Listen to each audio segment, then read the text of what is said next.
Are you stupid and still communicating through letters? Are your hands sore? Are stamps getting too expensive? Now we're introducing the telephone. Just pick up the phone, dial the operator, and ask to be patched through. Buy a telephone and never have to worry about your dog attacking the mailman again. Instead of relying on the postal system to mail a letter with important news, just pick up the phone and say it yourself. Don't wait any longer to get this new miracle communicator.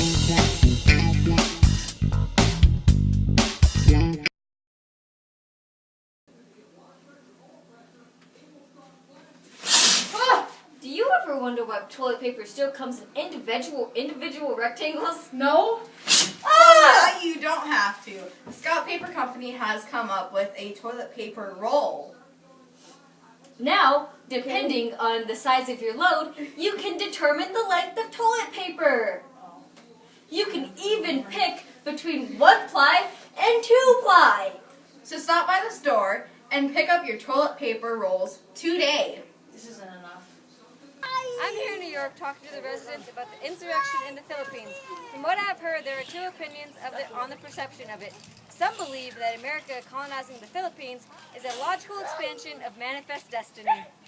They also believe it will help the American market, especially in Asia, with commercial opportunities. There is also concerns that the Filipinos will not be able to handle soft rule. Also, that if the U.S. does not take control, another power such as Germany or Japan will.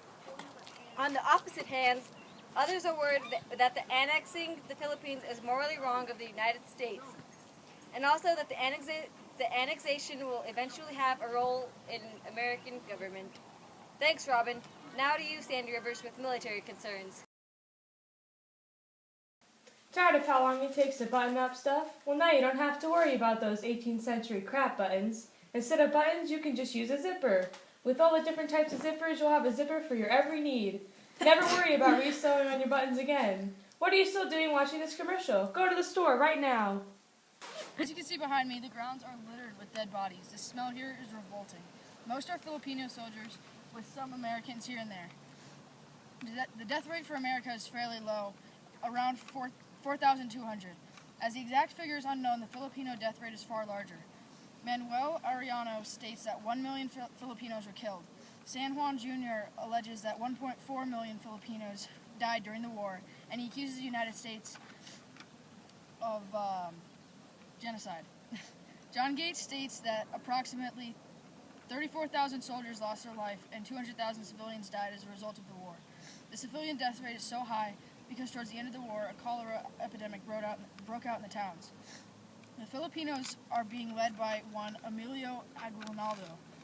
Many American soldiers are being found held captive, and they're being tortured in horrendous ways.